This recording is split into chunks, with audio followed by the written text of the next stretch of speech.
How's it going, everybody? Welcome back to another episode of the Hip Drop Podcast. Lucas and I are back for this Saturday edition. We're recording on Saturday for the second time in 3 weeks. But here we are. We are here to preview the AFC and NFC Championship games that will be going on tomorrow. In the rotation, the AFC game is first, and the NFC game finishes us off. Of course, the AFC, as you know, the Denver Broncos, Patrick Surtain, and the Denver Broncos will take on Drake May and the Buffalo Bills on or Drake May and the New England Patriots on CBS. Sorry, Bills fans, you have a lot to be sorry about this past week. So that's the AFC Championship game, and then the NFC Championship game we have Matthew Stafford and the Los Angeles Rams heading to Seattle to take on Jackson Smith and Jigba and the top-seeded Seattle Seahawks in the rubber match for, I believe, what many believe has been the two best teams in football the entirety of the season. So it should be a great day tomorrow. Really looking forward to it. It's weird that the Chiefs are not playing on this day. This is the first time since the 2017 season that the Kansas City Chiefs are not playing on Championship Sunday. But here we are. We got four teams. I would argue the four most consistent teams in football throughout the year. Obviously, we have Jarrett Stidham making his first start in over 2 years. New England trying to get back to the mountaintop, and Los Angeles and Seattle trying to battle it out to see who is the superior team of the NFL season in 2025. Before we get into all that, before we get to our picks, Lucas, how you doing? How you feeling? I'm doing okay. Did a lot of traveling this week, but fully back home, and I'm ready to talk some ball. Yes, of course. That's what we're here for. That's what we do. So let's just dive right into it. Let's dive into the AFC Championship game. Broncos, Patriots. The Patriots are favored, which is not surprising considering the fact that Bo Nix will not be playing in this game or the Super Bowl should the Broncos get there. The Broncos are the largest home underdog in a conference championship game, I believe, in the history since lines were introduced. So, again, not super surprising with a backup quarterback in there. Denver is also a team that, despite the record, was living on the margins throughout most of the season, and I think the markets believe New England is the better team. So, I think this game is very interesting in the sense that you look at it and say logically New England should roll because you're playing Jarrett Stidham, you're playing a quarterback who's making just his fifth career start, does not have much of a resume in the NFL at all. But New England's biggest weakness throughout this postseason, really throughout the entirety of the season, has been their pass protection, has been their offensive line. And what are the Broncos best at? Rushing the passer. They led the NFL in sacks this year. I believe by midseason they were on pace to set the single season sack record. With, of course, they have some great pass rushers with Nick Benito and Jonathan Cooper on the edge. You have Zach Allen and DJ Jones on the inside against the New England offensive line that has struggled mightily through two playoff games against two other quality defenses in the Chargers and the Texans. So Drake May has been under siege. He has he's lost 3 fumbles in the first 2 postseason games, which is not ideal for a Denver unit that is very potent at ripping the ball out. So that's an area where New England, if I'm a Patriots fan, I'm slightly concerned. However, I do think if the Patriots can give May time, this Broncos defense can be had. I mean, Buffalo outgained Denver significantly in the divisional round. Their downfall was the fact that they turned the ball over 5 times in the game. Buffalo did not punt against Denver. All their drives ended in a touchdown, a field goal, or a turnover. So the only thing that really stopped Buffalo in that game was themselves. Now, of course, Denver deserves credit for creating turnovers, but if May can protect the football, which has been a bit of an issue through 2 games, and the receivers can get open and can have enough time, I think New England should be able to move the ball. However, if you're a Broncos fan, you're slightly concerned about Jarrett Stidham because Justin Herbert is a very good quarterback, and New England's defense gave up 3 points to him. CJ Stroud, I'm unsure of how good of a quarterback he is at this point, but, has shown more in the NFL than Jarrett Stidham has, and he had maybe the worst performance in a playoff game from a quarterback that I've seen in quite some time. I mean, he threw 4 interceptions. So now, obviously, Sean Payton, I think, will have a good game plan, but what is the key to success for Jarrett Stidham in this game to keep this game close or even somehow win it? If you're Sean Payton, how do you set up your quarterback for success in this one? I think for me, it's about limiting turnovers. I think this is a game where I think the Broncos defense can actually get some stops on New England because, like you said, Drake May has been a little reckless. They could get an extra few possessions. So I'm not going to say they should go full conservative, But this is not a game where I think this is going to be a game where as long as Denver is not super careless, I think that they're capable of winning this game. Obviously, they need to win the turnover battle because there's not a path to victory for the Broncos if they lose the turnover battle. I just can't see it. But even if it's +1, like let's say they get an early fumble on Drake May and they get a field goal, like that counts. Because I think Sean Payton is capable of designing a good game plan for a one-game situation for Jared Stidham, and you got to take it one game at a time. So don't even think about the Super Bowl. And Denver has a good offensive line, and the Patriots pass rush is good. It's good, but it's not dominant. So No. I think the Broncos offensive line has the advantage over the pass rush. I think this is just about keeping Jared Stidham in rhythm and limiting turnovers and hoping the defense comes through. I think I put more pressure on the Broncos secondary in this game than their front seven. I think ideally, the front seven creates chaos, but I don't think the Patriots offensive line is that good. So I think if the Broncos pass rush plays like normal, they'll get home and they'll sack May at least 3 times, maybe even force a fumble.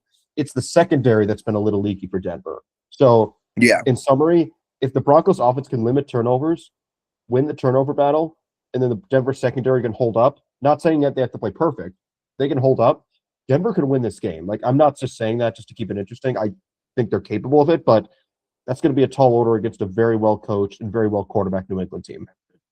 Yeah, and of course, New England, I've been of the belief that New England was the best team in the AFC throughout the back half of the season. I was of course in on Buffalo. They were my pick to get there for most of the year because I just felt the law of averages would come to be at some point. They'd get there eventually. Obviously, it's not the case, and we'll get to Buffalo here later on. Because I don't know, based on what we've seen from their leadership this week, I don't know when they're going to get to the Super Bowl, if ever. But that's neither here nor there. But I think a big matchup in favor of Denver is Will Campbell against Nick Bonito, because Will Campbell, obviously, the concern with him coming out of the draft was the fact that he has very short arms. He is not tall for an offensive tackle. He's really built more like a guard. And he has not had a great rookie season. He really struggled against Will Anderson last week. Now, of course, a lot of tackles struggle against Will Anderson. That's not out of the ordinary. But he didn't play well against the Chargers either. And the Chargers have a decent pass rush, but it's not to the level of Houston or Denver. I mean, Nick Bonito has been one of the better pass rushers in the league over the last 2 years. Of course, had that huge strip sack on Josh Allen in the divisional round, and that was against Deion Dawkins. Now, that was a weird play where Shakir was supposed to chip and Dawkins couldn't get there, but Deion Dawkins is one of the 5 best left tackles in the league. Will Campbell is not that. So if you're New England, you got to chip, you got to help it to as much as possible to limit Bonito. He's going to make some plays, but if you're going to leave Will Campbell on an island against Nick Bonito, it's probably not going to end well on most occasions. I also think Denver's got to be able to run the ball, and Denver has not really run the ball all that well this year. I mean, RJ Harvey is their lead back, the rookie running back. He's been fine this year.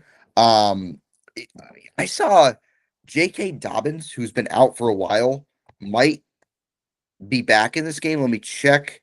He is not. J.K. Dobbins will not be playing in this game.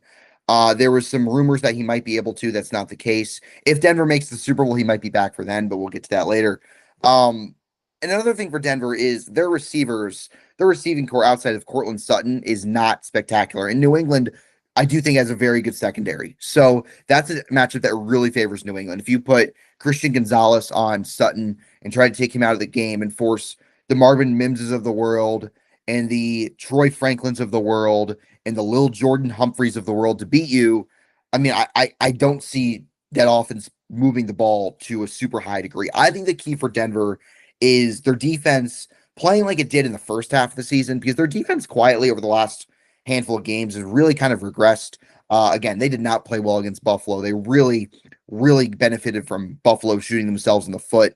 And they gave up, a fair amount of points and yards to Green Bay.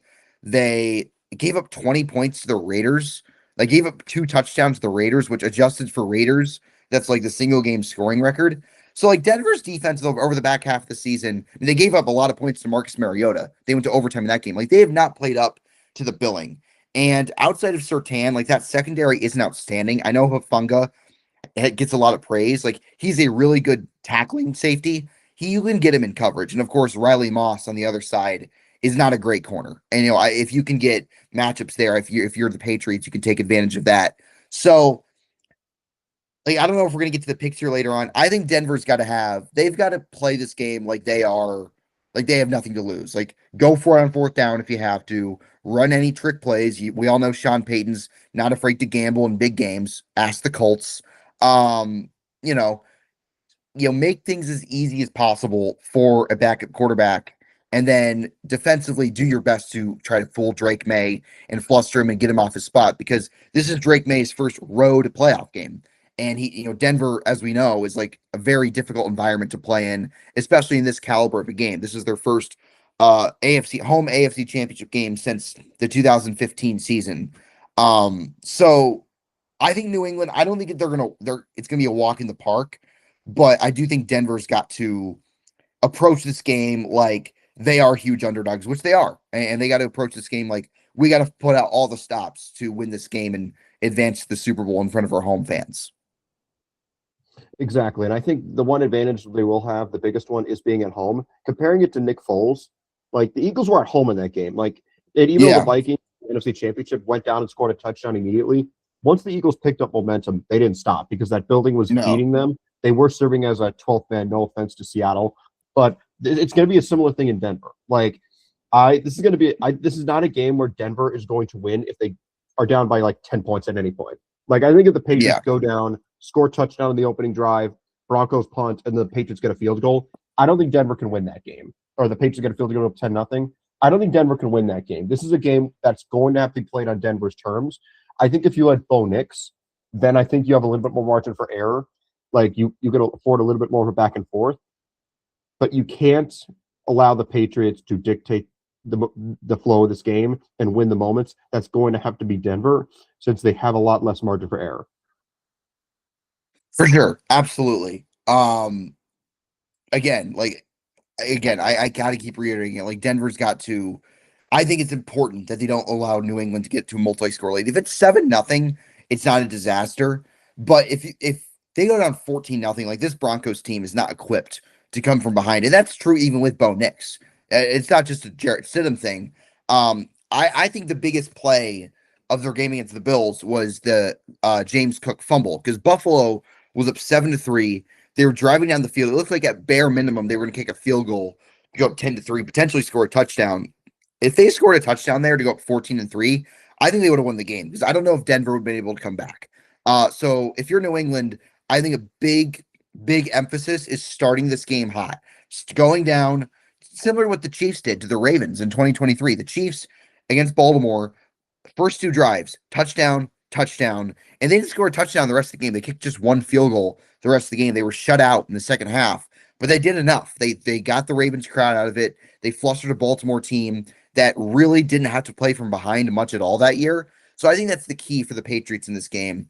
I'm going to go to my picks, because I think we've dived into all the matchups.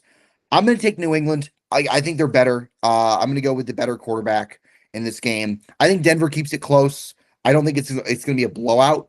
But I think the Patriots win this game something along the lines of like 24-21, 24-17, something of that regard, where like Jarrett Stidham has the ball, trying to drive Denver down the field to tie or maybe even win the game. But ultimately just falls short. So give me New England to advance to the Super Bowl, which is nightmare fuel for the rest of the league. The Patriots back in the Super Bowl, but like that's what I think is going to happen tomorrow. Unfortunately, I agree. I mean, I don't know if I should say unfortunately, because I'm not really rooting for any of these teams to get to the Super Bowl. Straight up, I'm going to take the Patriots as well. I don't really have a score at this point, but I'm just going to say the Patriots are going to win. I could see them winning in blowout fashion. I could see this game being competitive because Denver's defense makes a couple plays to keep it close. But in the end, the Broncos have the much worse quarterback. I think the Patriots have the better coach. I don't care if it's in Denver. The Patriots, I think they'll travel well, but the Broncos are on an extra day, so they do have that advantage to get Jarrett Stidham ready. And I do think Stidham is a more capable backup than people think. I don't think he's like an elite backup by any stretch, but like I think he's pretty talented. Like he's going to be better than Carson Wentz was for the Chiefs last year. Like I have more faith in Jarrett Stidham. Yeah, I have more faith in him, but we don't know. Like Sean Payton, he realizes he's 2 wins away from the Super Bowl. He's not going to hold anything back. Like I know he said they're going to play conservative, but like they could also be aggressive within being conservative. Like maybe go for it on like 4th and 1 at the 50 or something like that. Maybe not forcing Yeah, throws into tight windows, but like, hey, like I need to get every single little advantage I can. Doesn't mean you're gonna have to like force the ball down the field constantly, but like just hmm try and like win the little moments. That's the same coach who ran a surprise onside kick in a Super Bowl. So yeah, we'll see what he brings out for a AFC Championship game at home with a backup quarterback. for sure. So we both have New England winning the AFC, advancing the Super Bowl. Patriots team that look. Say what you want about them. Say what you think about like the schedule and all that. The reality is that they've lost just one game since week 3. They started 1-2, and they have just one loss since then, and that was against Buffalo back in week 15. So the Patriots, we both have advancing to Super Bowl 60. Let's go to the NFC game, which I think some are dubbing as the real Super Bowl, the de facto Super Bowl between the Seattle Seahawks and the Los Angeles Rams. This is the second time or the third time these two teams have played each other. The last time they played against each other was that classic Thursday night football game. We're looked for all the world like the Rams were going to blow them out of the building and win handily. And then everything that could have gone wrong for the Rams went wrong. Seattle needed a million breaks to win that game. They did. They win in overtime. Sam Darnold drives them down the field. They score a touchdown. They get the 2-point conversion and they win, which is a big reason why this game is in Seattle. And when you look at the trajectory of each of these teams since then, Lucas, like Seattle really has played better than the Rams by a wide margin since this game, whereas the Rams have not really. I mean, they obviously have 2-0 in the playoffs. You can't complain about that, but they did not look like the juggernaut that they did prior to that game. They go down, they lose to Atlanta. The Cardinals game, they were trailing in the fourth quarter of that game. They ended up winning by 2 scores, but like that was a dogfight against a checked out and really bad Cardinals team for the most part. They were really lucky not to lose to Carolina, who's one of the worst teams, one of the worst playoff teams in years. And then against the Bears, they don't really play well offensively at all in that game against the Bears defense that is not good. And they ultimately win. Their defense does the job and gets stops. So the Rams are here. They're in their first AFC or conference championship game since their Super Bowl season in 2021. The Seahawks in the NFC Championship for the first time since 2014, which is the last time they appeared in the Super Bowl. Seattle is favored in the game, which isn't super surprising. It's in Seattle, and they have looked better recently. Lucas, you and I both picked the Rams to win it all before the playoffs started, and they are 2 games away from doing that. They're 1 win away from getting back there, but this is no easy task. Seattle, when the Seahawks are good, I don't know if there's a tougher place to play in the league because those fans are just so loud. There's a reason they're called the 12th man, and the 12th man is back in full force. With the Seahawks having their best team since 2014. But a big thing is Sam Darnold's numbers against the Rams this year, and even dating back to last year in the wild card game. Sam Darnold against Los Angeles has thrown 3 touchdowns and 7 interceptions in his last 3 games against the Rams defense. So that is something, if you're the Seahawks, is concerning. Now, Darnold, look, he had a clutch drive to win the game in that Thursday night game in week 16, but he by and large was quite bad in that game, really for all of regulation. And then he had the nice drive overtime. So Chris Shula has gotten the better of Darnold and matchup significantly. But I think if you're the Rams, like you got to have an A-plus game plan offensively to win the game because you can't dally like you did against Carolina or did most of the game against the Rams because going to go home in this one. I don't know if you can get away with it this time around. No, I agree. I think the key for the Rams in this game is to get pressure and get pressure with 4. The only concern I have for that is Byron Young, who leads the team in sacks this year, is questionable for the game with I believe it is a knee injury. Yep, it's a knee injury. Byron Young, outside linebacker. That's going to be a little bit tough for them. But if he can play and he can be good enough, Kobe Turner, Jared Burse, and Poona Ford are very, very, very good pass rushers. So if Byron Young could just be solid enough in that game, the Rams should be able to get home with 4, maybe even 3. And that's going to be a key against Sam Darnold. He's not very good when pressured. He's a guy who, when he gets rattled, he's rattled for the rest of the game. He's not like a Mahomes that can maybe have like a rough first quarter and then like snap into it and lock in. Sam Darnold, if he's having a bad day, he's going to have a bad day. But if he's having a good day, he's going to have a good day. He's a momentum style quarterback. The Rams are going to have to get to him early. I said a similar thing about San Francisco, but the Niners don't have a very good front 4. They can't get home. Their pass rush genuinely sucks. The Rams have the horses up front to get pressure on Sam Darnold. And as good as Sam Darnold has been this year, he hasn't been that good under pressure. Like it's easy to say that most quarterbacks are awful under pressure, but here's a split that I think is pretty telling. Out of, I'm just going to filter it to 60 pass attempts under pressure. So out of every quarterback with at least 60 pass attempts, that is 41 players. Sam Darnold is approximately 26 out of 41 in PFF grade when under pressure. That's not very good. That's 26. Like the elite quarterbacks like Dak, Burrow, Allen, Mahomes was 10th. All those guys are in the top 10. The only like really bad quarterback that's in the top 10 when under pressure is, you can make an argument, it's just Kyler Murray and Bryce Young. That's it. Like, so it is pretty indicative of how good a player is. But in terms of passer rating, Darnold is at a 41 when under pressure. He's 14. So productive-wise, he's not terrible when pressured. But his problem is he has a lot of turnovers when under pressure. He has the 11th highest out of 41 turnover-worthy play rate when pressured. So that's why the Rams are going to have to get home in this game. But when he's kept clean, he's actually very good. He has the 6th highest grade out of 41 qualified quarterbacks when not under pressure. Do you want to know who's first? Matthew Stafford. So that's going to be another key for Seattle in this game. I understand it's easy to say get home with 4. Matthew Stafford has a 96.2 PFF grade this year when he's not under pressure. 41 touchdowns, 8 picks, and a passer rating of 117. Like, that's incredible. Like, he's borderline unstoppable. Darnold, if pressured, is a much worse player relative to his skill level. Every quarterback is worse when pressured, but Darnold is especially worse. He's especially more dependent on being kept clean because he's just a guy that sees ghosts. Like, he doesn't process that well. He has a good talent, but like, if he's rattled, that affects his game. And he's not necessarily a guy that's really affected by blitzes or not, because he's good pre-snap at diagnosing, and he has guys who can get open quickly. So I don't really think the Rams need to blitz this game for the sake of blitzing. They just need to get pressure, whether that's through blitzing or through their front four getting home. I agree 100%. And for the Rams offensively, look, they lit up the Seahawks defense like most teams did not do this year in Week 16. Seattle was healthy in that game. Stafford threw for 457 yards and 3 touchdowns. Puka Nacua had over 200 receiving yards in that game, and they were without Devontae Adams, and they get him back, so that should add to their offense.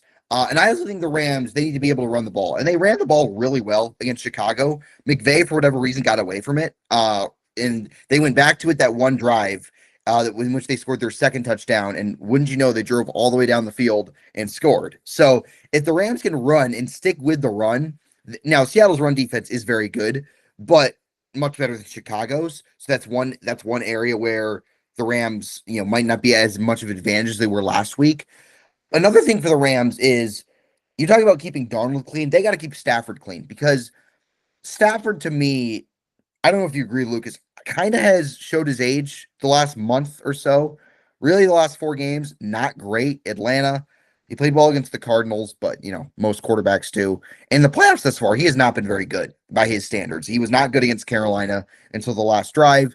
And then I think he was mostly pretty bad against the Bears up until overtime. Like, he had 2 nice drives in that game. Other than that, not spectacular. And I think part of that was the weather and the cold. I think, older quarterbacks, when they play in the cold, it really affects their game. Seattle's not ideal weather, but like, it's not what Chicago was last week. But the Rams do have a better offensive line than the Seahawks do. The Seahawks offensive line has performed better than I expected, but the Rams offensive line is has been one of the better pass protecting units in the league. And Seattle's defensive line is obviously very good. So McVay's got to find concepts where Stafford can get the ball out quick to his playmakers, like Nacua, like Adams. They're really good at throwing to the running backs. Kyren Williams is a good pass catching running back. So try to get him in space, try to neutralize the Seattle defensive front. But the thing about Seattle is they also don't miss tackles in the secondary. Nick Emenwari is a great tackling safety. Their corners and Witherspoon and Woolen, they tackle really well. So getting free yards, getting cheap yards might not be easy as said as it is done. But I think the big key for the Rams, once again, will come down to their defense, because I think Seattle's offense is more susceptible to lose them the game than their defense is because of Darnold. And I know Darnold, look, he got his first playoff win against the Niners last week. Good for him. Let's be honest, like, they could have started Drew Lock. Not to take anything away from Darnold, they could have started Drew Lock, and they still would have won that game. Hell, they could have taken a knee on every offensive possession and still won 7-6 in that football game. Because the opening kick return touchdown. That's another thing that favors the Seahawks is special teams. The Rams special teams this year, not good. And the Seahawks have one of the better special teams units in the league. So though the Rams, that really cost them in their last game. They allowed a punt return touchdown that flipped the momentum. They missed a field goal in that second matchup, the most recent matchup. So the Rams cannot allow their special teams to lose them this game like it did last time. And that's an area where that's a big reason why they're 12-5 and not 14-3 or 15-2. This Rams team easily could have won like 15 regular season games this year, if not for poor special teams. It cost them against the Eagles. It cost them against the Niners in the first matchup, and it really cost them against Seattle.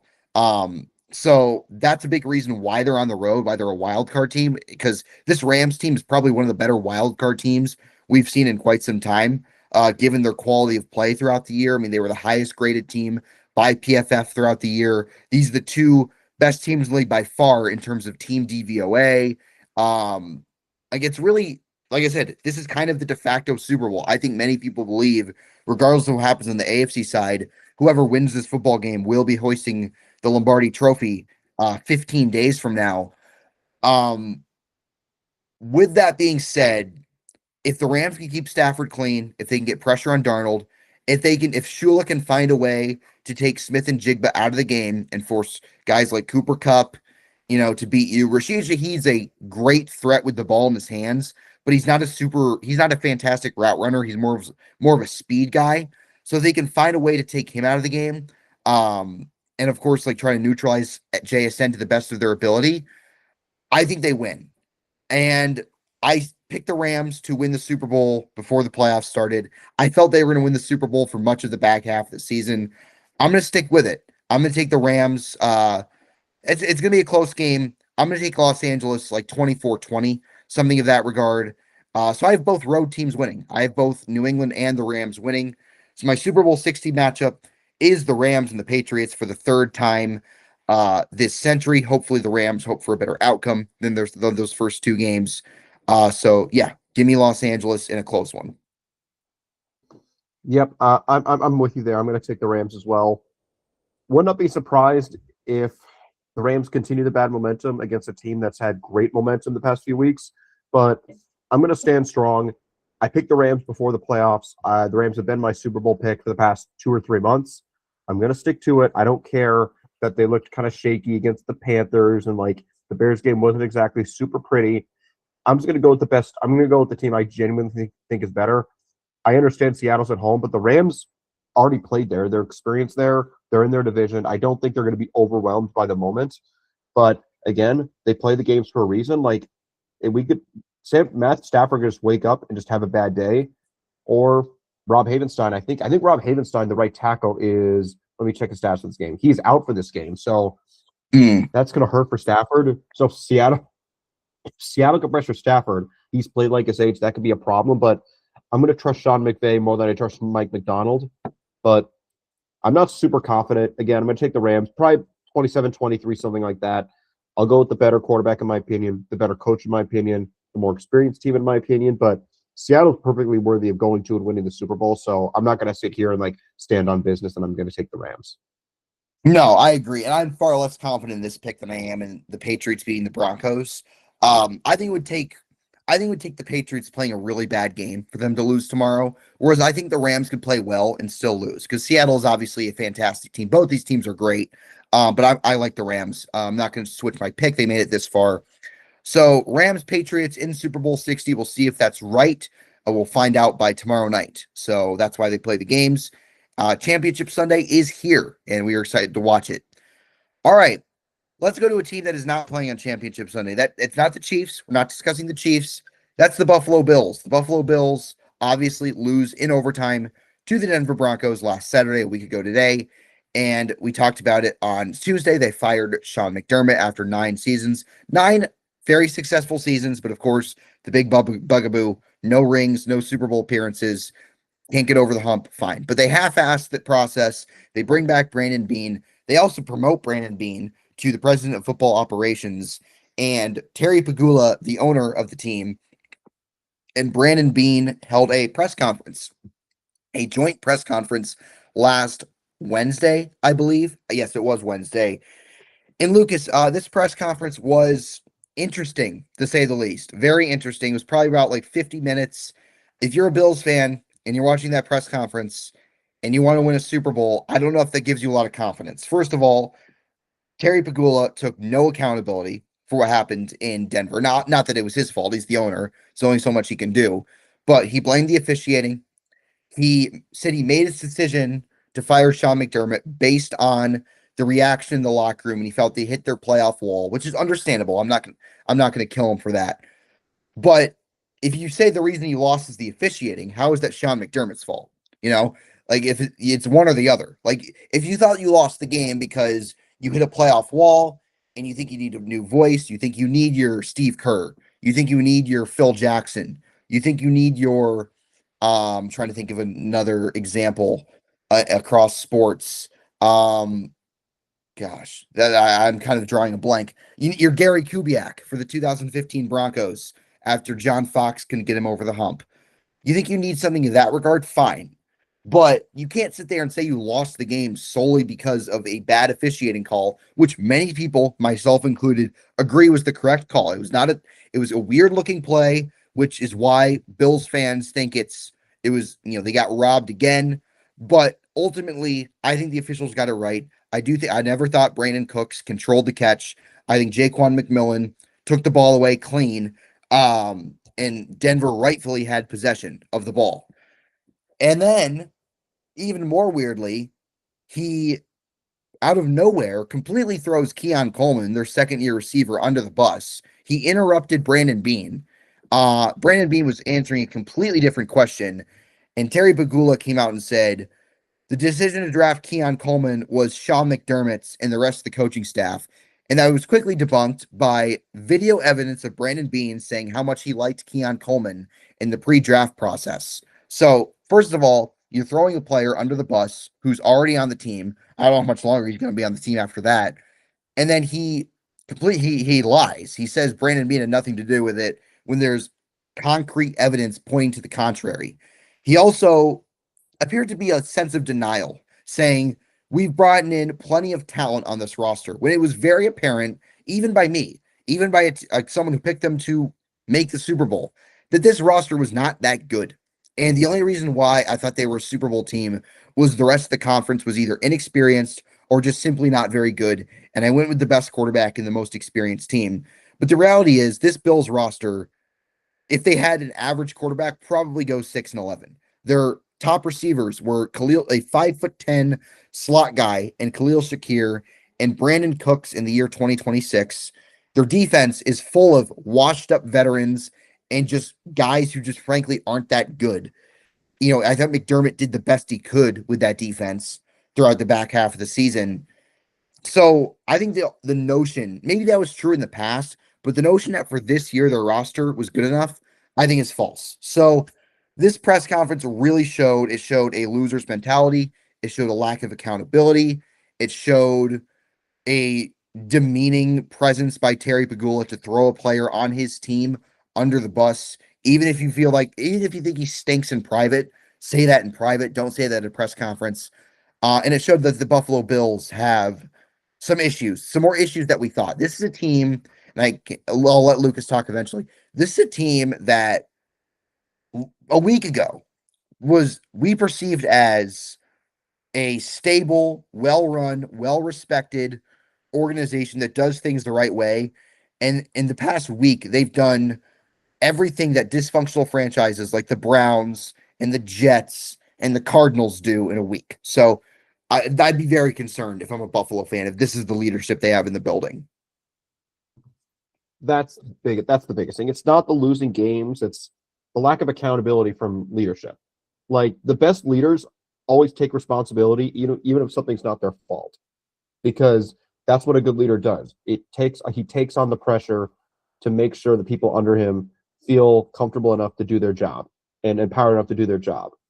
But if they're out here blaming Sean McDermott, who I don't think was a perfect coach by any means, but I don't think he was a bad coach, if they're out here blaming him now, like, who's to think the next coach is going to be like, wait a second, Are they just going to blame me if I don't have a good enough roster and we lose a game against a really good team? Am I going to be the fall guy?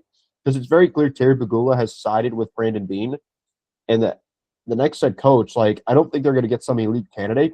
Maybe they'll get like Brian Daboll, but like, I don't think they're going to get like the equivalent of a Ben Johnson, because the smart ones would be like, if there's like any sort of tension, I'm going to lose that battle, even if I deserve to win it, and I'm clearly not at fault. It doesn't matter because Brandon Beane has convinced Terry Pegula that he's perfect. Not good. It's just ridiculous. Like, I don't know how anyone could be that dumb, like in a position of power. Like, oh, we lost because of a bad call, but we fired him because of this game. One of those things is bullshit. You either don't believe you lost because of a bad call, and you're just doing it to like throw red meat at your fan base, or you're just lying that you just fired him because of this game. Those things cannot both be true at the same time. That is bullshit. And the fact that they brought up Keon Coleman for like seemingly no reason. Like, I don't even know if I forgot the context. You're on mute, by the way, so if you're trying to clarify, you're on mute. Terry Pegula brought him up unprompted. Sorry, Lucas. Exactly. That's what I thought. Yeah. Out of context. Yeah. Like, not out of context. Like, it's like, if anything, the context is worse, because it's not like they were asked about drafting. Then it like sort of makes sense. No, it just brought up randomly. Like, if I was Keon Coleman, I'd be like, fuck this. I'm done with this organization. Like, and I wouldn't blame By him. the way, I'm checking for headlines 11 minutes ago from Football Forever, which is actually which is the Instagram account that breaks news. Bills wide receiver Keon Coleman's relationship with the team's front office may be fractured beyond repair and likely doesn't have a path forward with the franchise. Bills owner Terry Pegula put Coleman on blast during Wednesday's presser. This is 13 minutes ago from Matt Perino, who is a well-respected, like well-sourced Bills reporter, very good person. He's a friend of Matt Verderame, who's been a guest in this show. Bills owner Terry Pegula put Coleman on blast during Wednesday's presser, revealing that he wasn't Brandon Beane's preference and has put Coleman's future in Buffalo in serious doubt. Excuse me. One major takeaway today. I don't see a path forward for Keon Coleman to remain a Buffalo Bill. Despite Brandon Beane's comments on organization's belief in him, feels like relationship may be fractured beyond repair after Terry Pegula's revelation on decision to draft Coleman. And again, that's from Matt Perino, a Bills reporter, Bills beat reporter, someone really plugged in with the franchise. So yeah, that there we go. I mean, Keon Coleman is not a good wide receiver. He's not. He doesn't separate well. He drops a lot of passes. He's not a very good player. But for an owner to basically say, like, yeah, drafting this guy was a mistake, and it's not Brandon Beane's fault he's on the team, it's Sean McDermott's fault. When there's evidence pointing to the contrary, I think is one of the most classless and low grade things I've seen an owner do. And I've seen Woody Johnson, I've seen Jimmy Haslam, I've seen Jerry Jones in recent years. I've seen them all. Bidwill in Arizona. I've seen them all do things that you're like, oh my God, just shut up. Please take the microphone away. Terry Pegula, I think, joined that class with his performance at this press conference. And look, Keon Coleman's not going to be Bill. From an on-the-field standpoint, it's not a huge loss because, like I said, he's not that good of a player. But for an owner to do that, I think is pretty low class, in my opinion. Exactly. And this kind of proves, like, I give Josh Allen a lot of credit for this. Like, I'm not the biggest Josh Allen guy. I think he's the second best quarterback, but I think he's a flopper.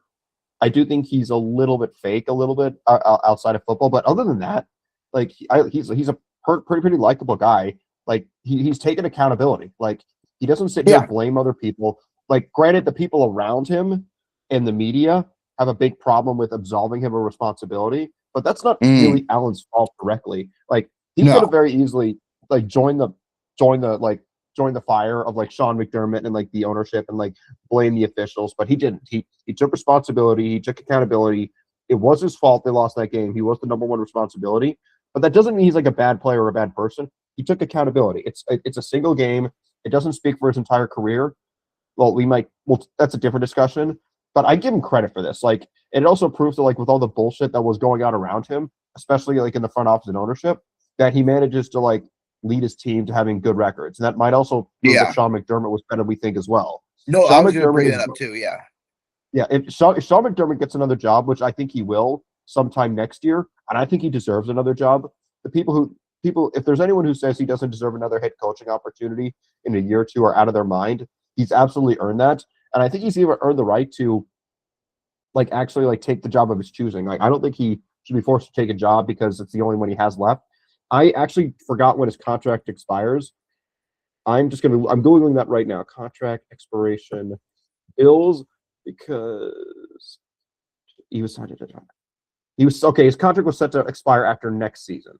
So, or 2027. So he had 1 to 2 years left, which means he doesn't he has to worry about getting money. Like, he's still going to be getting paid. He could just choose to sit on his couch next year and he'll still get paid. It's not like he's like, oh, I'm technically unemployed right now. My contract was set to expire, kind of like Matt Nagy.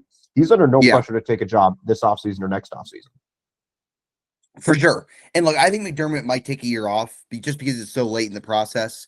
And it looks like I thought the Raiders would be an option, but it looks like they want an offensive guy for Fernando Mendoza, assuming they draft him.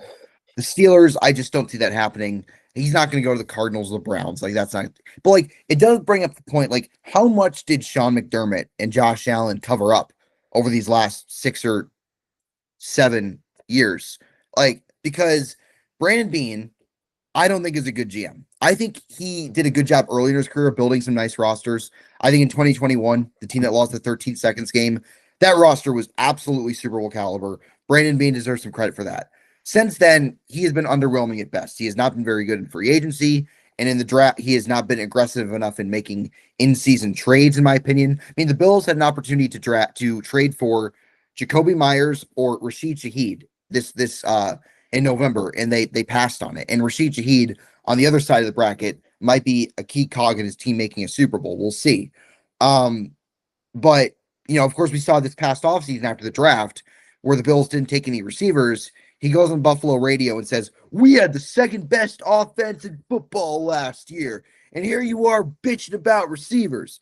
Look, turns out it's not sustainable. Like, their offense, while still good statistically, it was very apparent, was really limited in the receiver room, and it caught up to them a year later than people thought. So I don't think they're a good GM, and I think Pagula, and I was of the impression that he was a fine owner given their success in recent years. One press conference changed my mind. Like, if someone like that is running your football operation, it's very concerning if you're a Buffalo fan. So that's kind of my final thoughts on what happened on Wednesday. Yep, exactly. Like, if you follow hockey at all, even though the past 6 weeks, the Buffalo Sabres have been incredible, for the most part, the past 15 or so years, they've been the worst run franchise in the NHL. And their GM, who was just fired before this hot streak, was saying similar things about avoiding accountability. He literally whined, I think it was last summer or the summer before. He's like, well, we have taxes and we don't have palm trees or warm weather. Kind of as a reason to say why he hasn't built a competent team.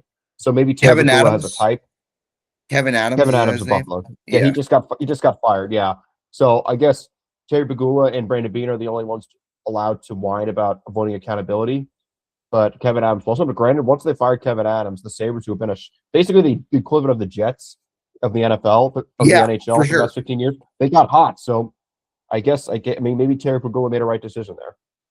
Yeah, we'll see. And it'll be interesting to see who they hire. I mean, they had a pretty interesting interview yesterday. We'll get to that. We'll get to that if that comes to fruition by a former NFL quarterback. But we'll see who they hire. Do they promote Joe Brady? Do they bring in Clint Kubiak? Do they bring in Nathan Shieldhouse from the Rams? Like, we'll see. It'll be very interesting to see who Josh Allen's next coach is, because Sean McDermott, similar to Lamar Jackson, Josh Allen's known one coach in the NFL, and that's Sean McDermott. So we'll see what happens.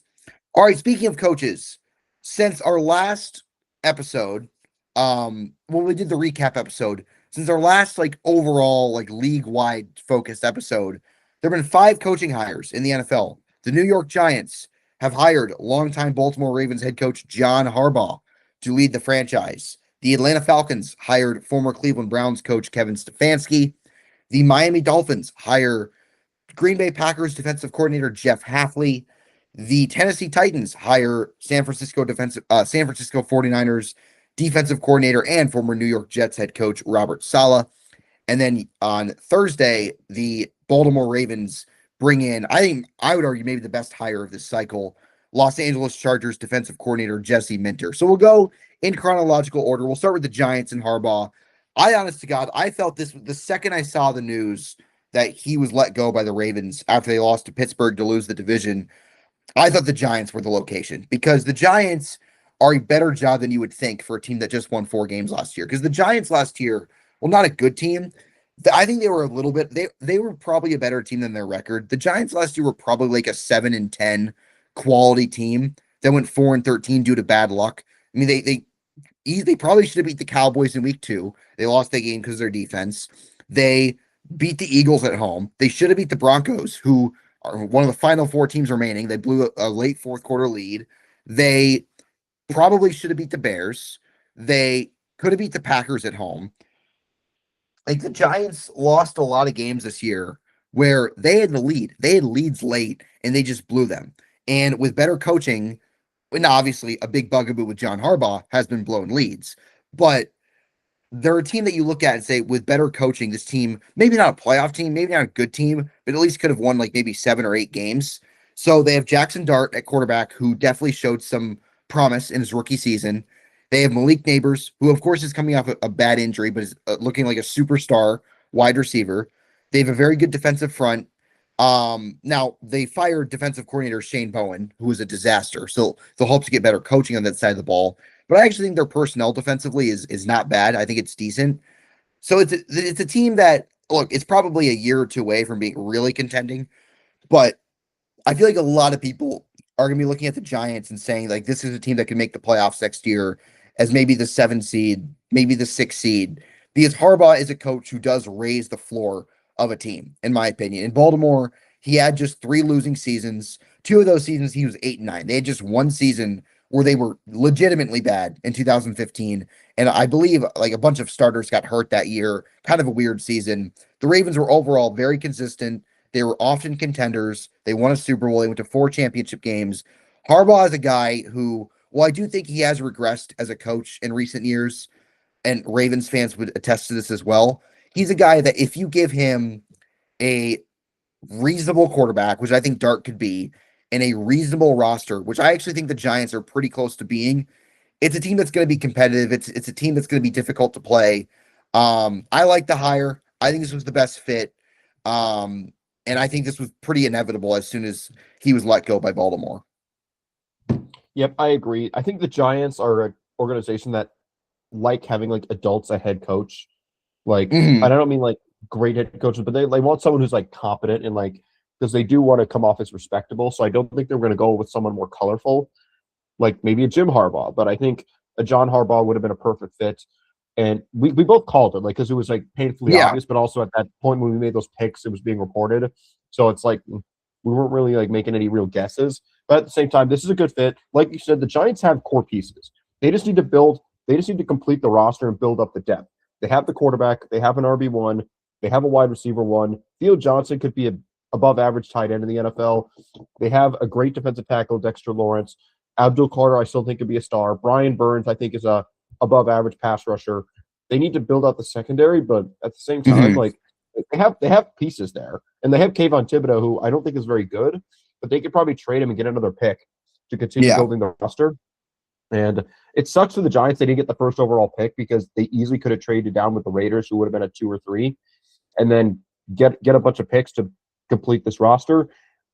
I'm still a little bit concerned if I would be. I would still be a little concerned if I was Joe Shane because it just kind of seems like there might be a weird like power struggle there right now that I Yeah. don't think he's going to win. So it wouldn't shock me. This is hear me now, quote me later. It wouldn't shock me if Joe Shane like weirdly stepped down or was fired like after not long after the draft. Just like we've seen stuff like that before. I think Doug Whaley of the Bills was fired not long after the draft in Yeah. like May, Yeah. and then what am I forgetting?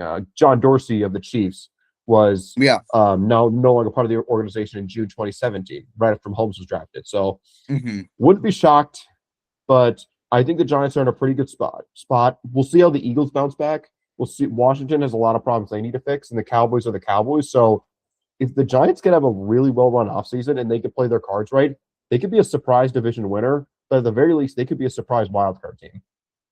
Yeah, no, I agree with you. And Harbaugh has already made some moves. Like they've moved on from a lot of guys who've been there for a long time, saying like we're gonna revamp this organization a little bit. An organization that look has had some success. I mean, they've won Super Bowls this century, but it's a team that really, outside of a couple of fluke seasons, has not been good for a long time.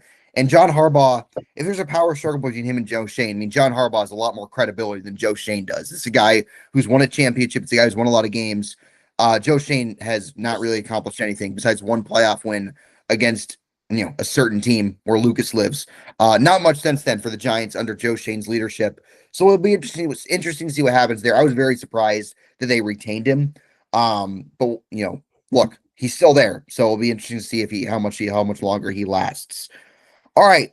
Next hire was last Saturday. The Atlanta Falcons, another one that we got right, Lucas, 2 for 2.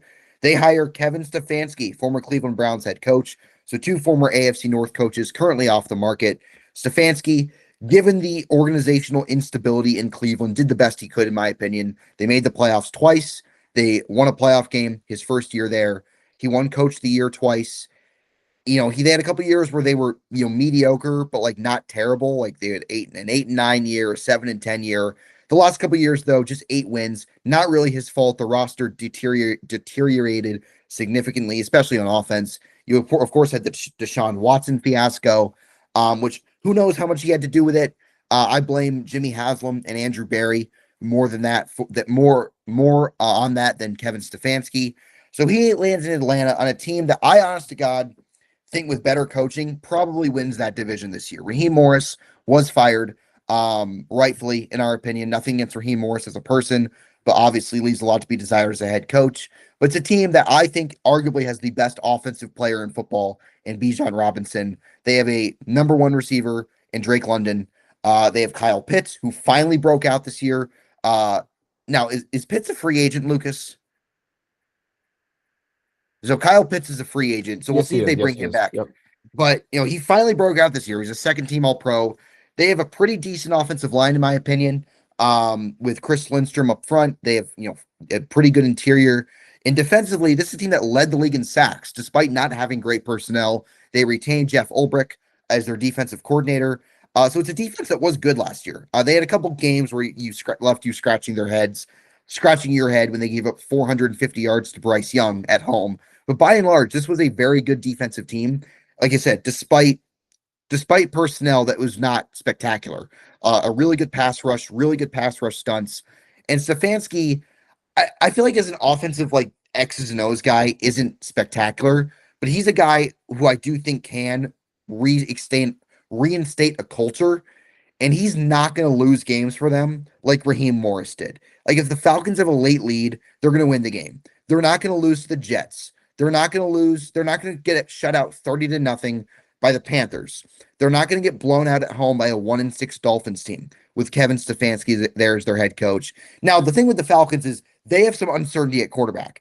I have in my notes, I think there are 9 teams that have potential quarterback openings going into next season. Those teams are the Dolphins, the Jets, the Steelers, the Browns, the Colts, the Raiders, the Vikings, the Cardinals, and the Falcons. Because Michael Penix, A, has been fairly underwhelming to this point. B, is coming out with a serious injury. And we all know Kirk Cousins is not the long-term answer. So it'll be interesting to see what Atlanta does under center this offseason. But Stefanski, I think he is their best coach. I would argue he could be their best coach since Dan Reeves, who led them to the Super Bowl in the 98 season. He gives them a lot of respectability, which they've kind of lacked there over the last. I mean, it's a team that they have the second longest active playoff drought in the NFL, and I think Stefanski would help break that. Exactly. Arthur Blank has been going off a pattern of ever since Dan Quinn was fired, who was a defensive mind. Then they went Arthur Smith, offensive mind, Raheem Morris, defensive mind, and now Kevin Stefanski is an offensive mind. I need to confirm one thing that'll kind of help my analysis, but I believe Rich McKay is no longer playing a significant role in football operations of the Atlanta Falcons. If you don't know, Rich McKay, I don't think he's with the organization. It's Matt Ryan. He's gone. It's Matt Ryan. Oh yeah, that's right. It's Matt Ryan. Okay, yeah. I didn't know if Rich McKay was moved from including football operations to just business operations, or he was gone. Period. He's gone. Period. Now that's good. And because I have a buddy at work who's a big Falcons fan, he's talking to me about it. He was actually asking me for 2 weeks who I think the Falcons are going to hire, and I told him I have no inside information, but if I had to bet, it would be Kevin Stefanski. And I said that early in the process. Like I didn't say that when there were rumors. Like, so I'll take the win there. So we both called that right.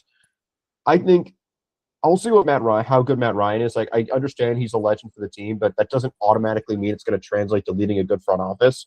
We'll see. I Mhm. have hope.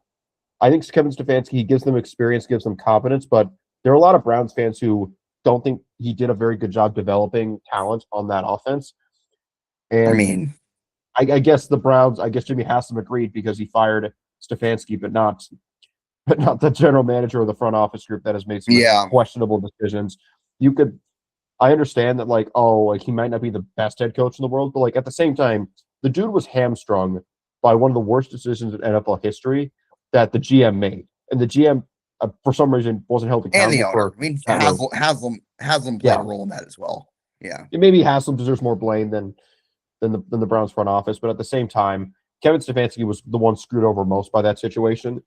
I think he's a good coach, but we'll see how it goes in Atlanta. I'm not going to sit here and say this is an amazing hire that, like, oh, the Falcons are solved. I think he's better than Raheem Morris. I'm confident about Right. that, but we'll see if that translates to not just winning the division, but maybe being somewhat of a threat in the playoffs. I have my doubts. Yeah, for sure. And again, this team has not made the playoffs since the 2017 season. But this is a division that the division winner went 8-9 this year. So like them winning the division is not a super tall task. And the Falcons don't have a GM at the moment. They fired Terry Fontenot, their GM. They have not made a hire yet. They have conducted some interviews. So we'll see what happens there. But yeah, I mean, I like the hire. I think this was the best they could have done besides Harbaugh, and Harbaugh is already off the board. So I think Atlanta has done a good job here. All right, next up, this one's kind of actually didn't surprise me given who they hired at GM, but one that I thought was a little bit early, and that is the Miami Dolphins bring in Jeff Hafley, the defensive coordinator of the Green Bay Packers. That was I feel like that was kind of coming after they hire John Eric Sullivan, who was in the Packers front office for many years, to be their new GM. And they bring in Hafley, also over from Green Bay. Don't be shocked if they bring in Malik Willis and they go for the Green Bay trifecta, Green Bay South down in Miami to be their for Malik Willis to be their starting quarterback next year. There's been some speculation about that as well. Um, I don't know how I feel about this because I think Jeff Hafley did a fairly good job as the Packers defensive coordinator in 2024. They had a above average to good defense despite not great personnel besides Xavier McKinney. They had an anemic pass rush. They had fine linebackers, and then their corners were obviously terrible. And then this year, of course, they trade for Micah Parsons. In the first half of the season, the Packers defense was awesome. Like they were really, really good. And Micah Parsons was a big part of that because he was such a game changer there. Then he gets hurt, and Green Bay's defense really was never the same after that. So it does beg the question, like, how good is Jeff Hafley as a defensive coordinator without Micah Parsons? But I do think he was kind of hamstrung because the Packers had a lot of holes on defense. Their front four, besides Parsons, was not great.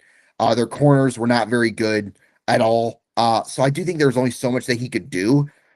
Hafley's a guy who commands the presence of a building when he speaks. I watched his opening press conference.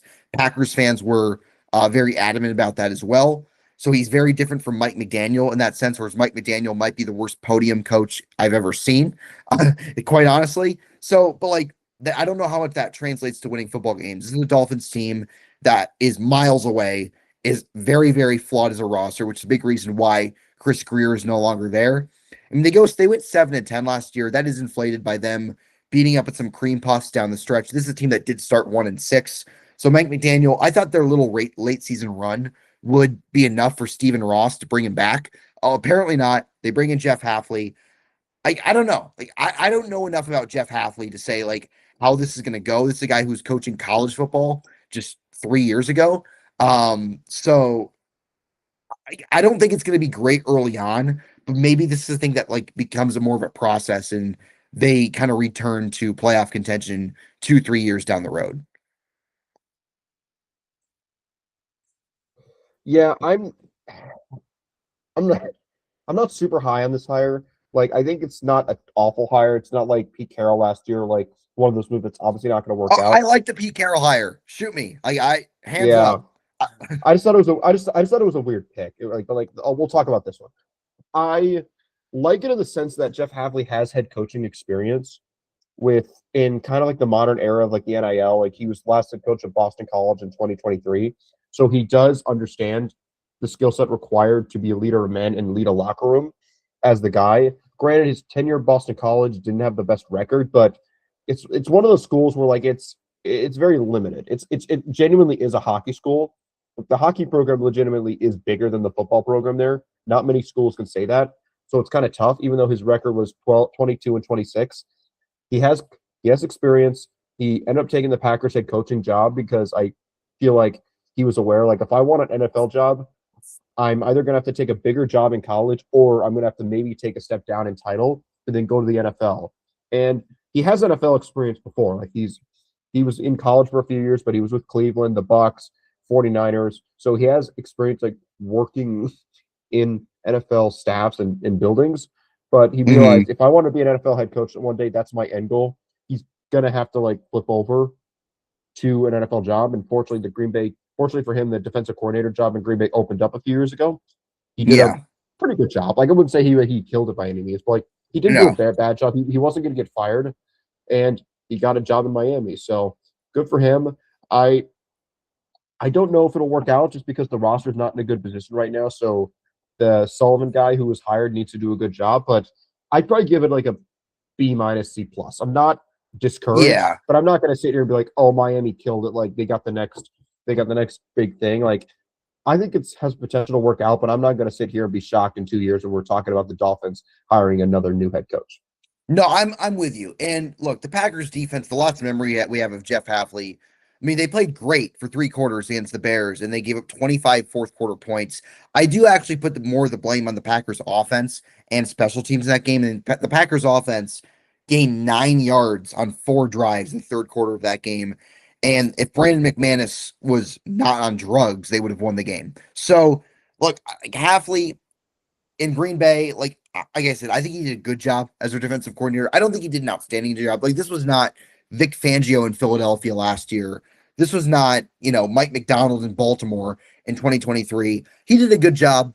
Like I said, I do think his personnel, particularly at corner and defensive front, sans Micah Parsons, kind of hamstring him a little bit. Now, not that Miami's personnel is much better. That's a slight concern.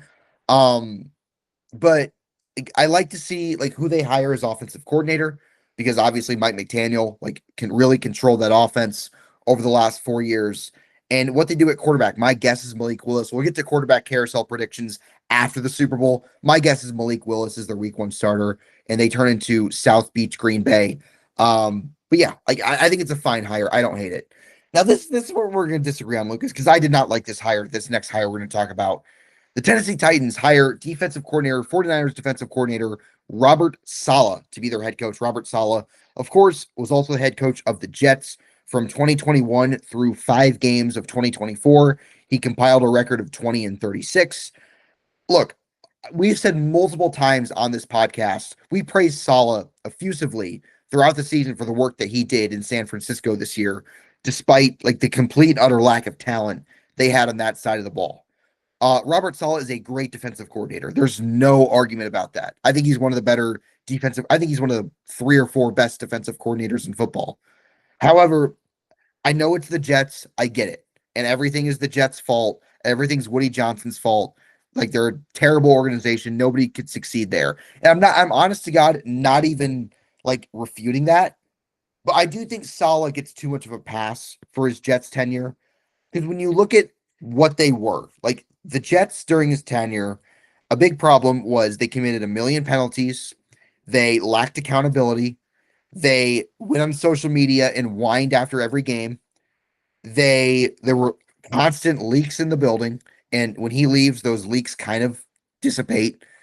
Like I said, they were undisciplined. They kind of had an AAU mopey mentality. Like Jets content creators referred to the Jets vibes as the solemn mope, meaning that he basically quiet quit after Aaron Rodgers got hurt on the first drive of 2023 and never really recovered. Now, maybe he learned something in his, year and a half away from being a head coach, but this is a Titans team that obviously not very talented. We'll see if former Chief Mike Borgonzi can continue to build that roster. I do think he's an upgrade over Brian Callahan, but that is a very, very low bar. And he's a guy who, when he was the Jets head coach, their offense was horrific every year. Now, you can argue, yes, his quarterback was Zach Wilson. I hear that. And Cam Ward is obviously better than Zach Wilson. But I do think he made poor coordinator hires, like he brought in Nathaniel Hackett. He fired Mike LaFleur to hire Nathaniel Hackett. That proved to be catastrophic. They never really addressed the offensive line until it was too late. They really built the offense out around two players, Garrett Wilson and Breece Hall. It did nothing outside of that. So this is a guy who's, I think Cam Ward's development could be in major trouble if they don't hire a great offensive coordinator. Like if they bring in Brian Dable, or if they bring in Joe Brady, if he doesn't get a head coaching job to be their offensive coordinator, I think that's fine. I think Saleh needs a good offensive coordinator for this to work, because if it doesn't, I think we might see him back in San Francisco in 2 years. I see where you're coming from. We disagree, but it's not a hard disagree. I kind of view this hire similarly to Jeff Hafley. Like, I'm not overwhelmed by it. I was surprised when it happened because I didn't think this would be the spot he would have taken a job for. So, like, when it happened, I was like, what?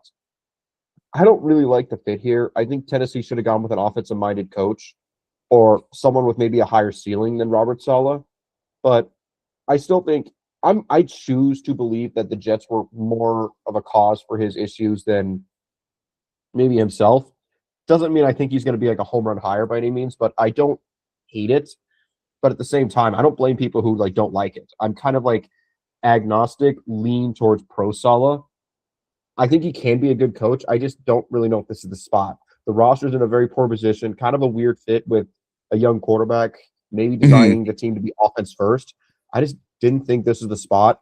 Like I think the Raiders would have been a better fit for him, or maybe even the Cardinals because he has experience in that division, so he would understand how to defend the other teams. But I just don't really like the fit for him in Tennessee. So as a candidate, I'd probably give him like a B minus. As a fit, I'd probably give it like a C minus. So probably I'll give about a C. So maybe a little bit worse than Hafley, but I think he's more capable than people think. But I'm not going to sit here and say, oh, like I'll stand on him. Like Chris Shula and another coach we'll talk about very shortly, maybe even next. I have higher hopes for, but I don't think this is going to be a disaster. But I think the floor for this hire is very, very low, like you said. Yeah, I think this floor could be like they are one of the worst teams in the league over the next 2 years. And look, I think Ward showed some flashes. I think if his film was a lot better than his numbers, I think he was hamstrung by a poor supporting cast. So I do think they have some potential there.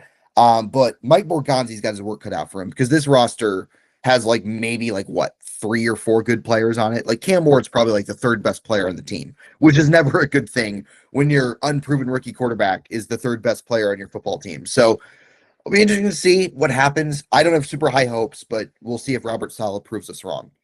All right, last one, the most recent one. The Baltimore Ravens, I think, made the best hire yet. They bring in Jesse Minter, the defensive coordinator of the LA Chargers, to be their new head coach, to be their first new head coach since 2008. He succeeds John Harbaugh, who was obviously there for 18 seasons. I love this. Now, I do think they need to nail the offensive coordinator hire for Lamar Jackson to help him get back to his MVP form, which we did not see this year, to help prolong Derrick Henry. So who Minter hires as defensive coordinator, I think will go a long way. However, I think he is a great, great, great defensive coach. I think the Chargers massively overachieved on defense his 2 seasons as a coordinator. Like, we're Chiefs fans. Here are the point totals that the Chiefs scored against Jesse Minter's defenses in his 2 years as defensive coordinator. 2024, in week 4, they scored 17 points. 2024, in week 14, they scored 19 points. This season, week 1 in Brazil, they scored 21 points. And then this season, week 15, they scored 13 points. So they scored, 17, 19, 21, 13 against Jesse Minter's defenses. This is a defense that held Drake May to 16 points in a playoff game. This is a defense that made Aaron Rodgers have maybe the worst game of his career this season. Like, Jesse Minter is a great, great defensive mind. And that Baltimore defense really, really underachieved under Zach Orr, in my opinion.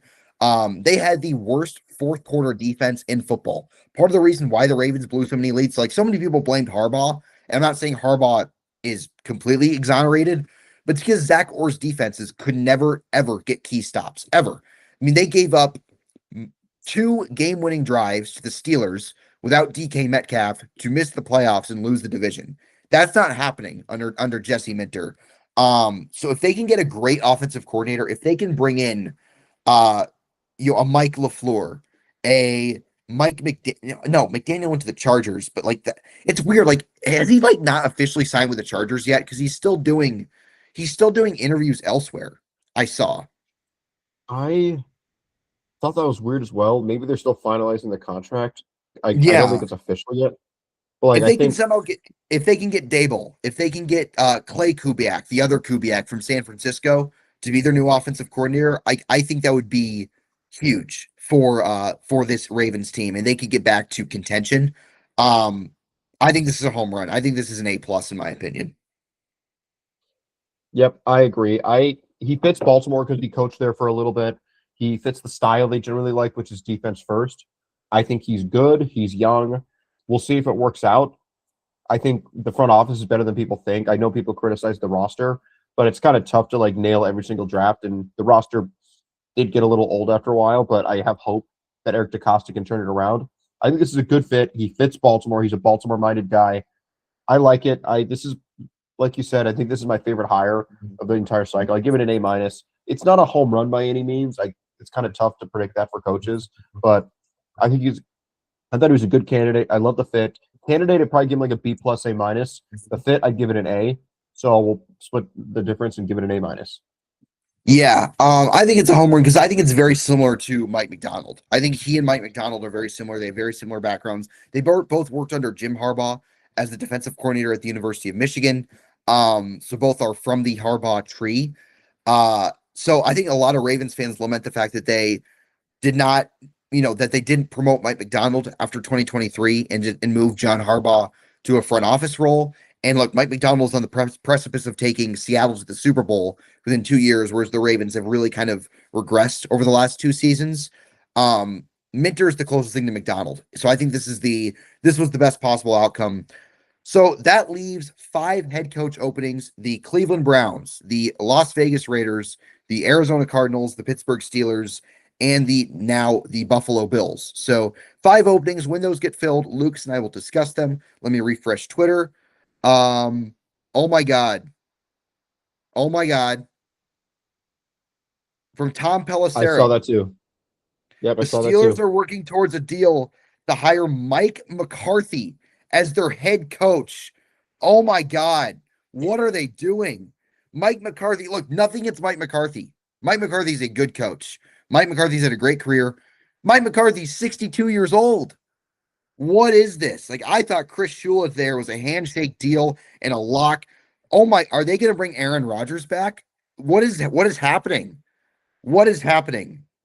Oh my goodness. Yeah. I don't even know how to react to this. I thought they were doing common courtesy interviews with Mike McCarthy. Oh my goodness.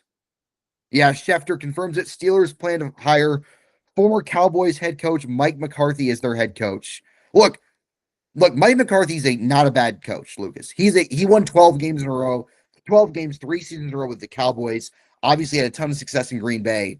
Like, I like Mike McCarthy, but like, this is not a good fit at all. Like, if Mike McCarthy was to go to the Titans, that'd be a great hire. For the Steelers, I don't get the fit there at all.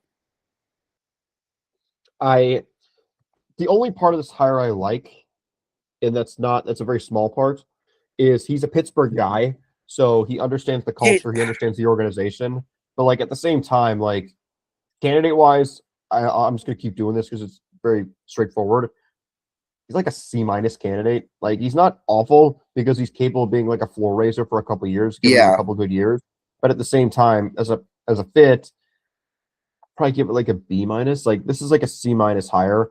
I don't think it's awful by any stretch. I just didn't think it was the right hire for Pittsburgh. We No, it's thought not they would go with awful because someone younger. McCarthy is a good coach, but like, It's a bad. I don't see it. It's an awkward fit. I thought because that's why I was really like in on like Chris Shula or like Brian Flores, someone younger that could be around for 15, 20 years. Like, are they just planning on McCarthy not being around in 5 years.